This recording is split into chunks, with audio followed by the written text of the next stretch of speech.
I think I should be able to get the answers I'm looking for in an emergency room setting. I already provided you the positive labs along with the lab reference numbers, but you can't access RML labs Correct. or any other kind of labs. Correct.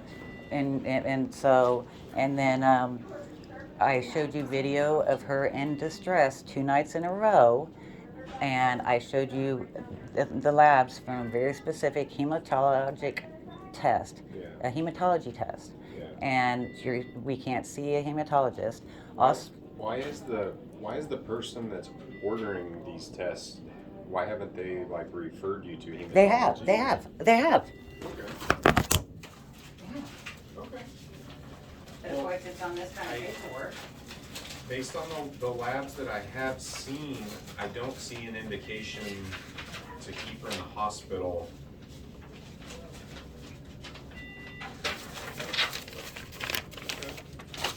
And I mean, honestly, if she's... And I can pull that up in my portal. I can pull up access.com If- and show you my No, labs. that's okay. If lupus anticoagulant positive testing is not a hematology problem, that would be like a No, rheumatologist.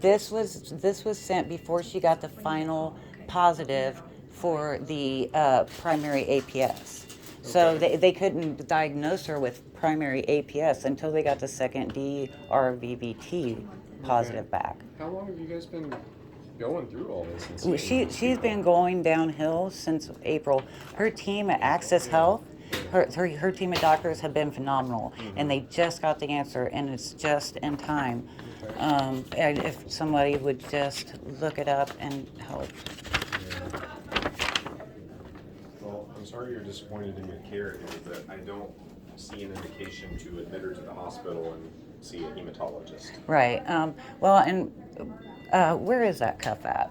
Just for funsies. I know it's You not wanna going to compare matter. it? Huh? You wanna Oh, we compare already it? did. Oh. So, Is it the same? no, but this was on manual for a while, and then they turned it on, and then she, That was my last one. yeah, that was her last one, Okay. and then she had a blood pressure cuff on, Mm-hmm. and extra long on that little skinny arm. So I went and Okay. got the nurse, Okay. brought her in. So then when I looked, she's got her blood cuff on Mm-hmm. down here. And so I said, "What's that about?" She said, "Oh, she couldn't make it work up there." So I took it off, wrapped it up there. All Okay. right.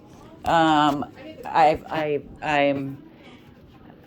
Uh, we can always put things in ranges on what we allow them to be on the screen. Mm-hmm. But no, go ahead and do it in front of him, please.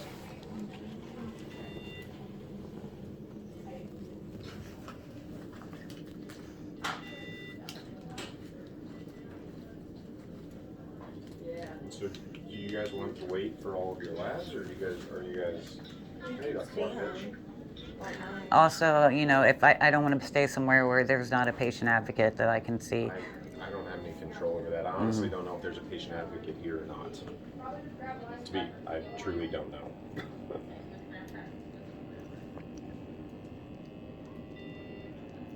She's had a couple days of nausea, vomiting, fluctuating blood pressures at home from 80 systolic up to 180, some chills, lightheadedness. And then, Mother's very concerned about a positive Viper vision test, primary APS. which is my understanding like a lupus anticoagulant positive test. No, it's not lupus. It causes microthrombosis. It is a blood disorder. Now I know it says primary APS, and then it has it says that word, but it's not a lupus. They're two different things. Well, you better try it again.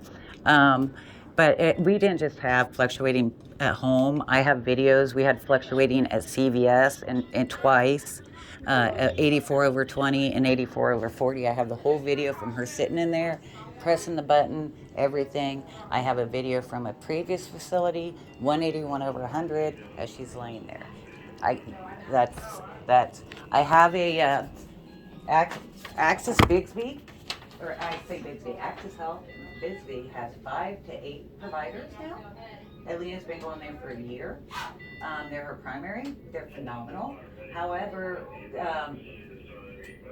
their printouts aren't that great. So here's her referral from them, but that was before she got the primary lupus.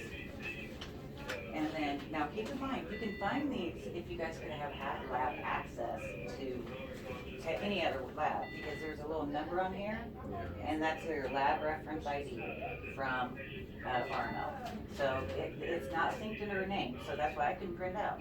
But it's under there, and I'm gonna pray and call and beg that they get her stuff updated. So there's our first DRDBQ. That's her second one. So here's our first positive, which is that was 126 of No, I'm not with them. I am with my arm. Oh, okay. Okay, well, that's not bad. Okay.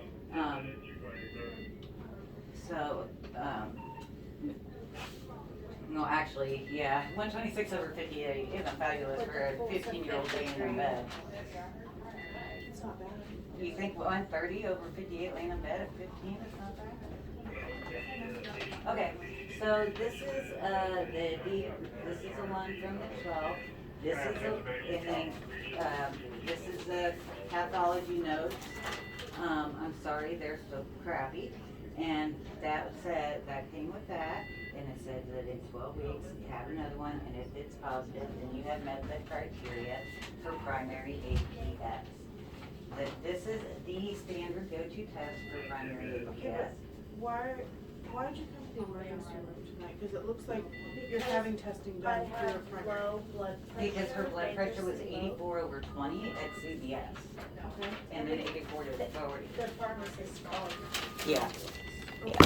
Were you having symptoms with it? Yeah, I was really dizzy and I was getting cold and hot, like flashes, and my legs and stuff start getting And are you only taking your blood pressure? I know you said at CVS it was low, but are you only taking it with the wrist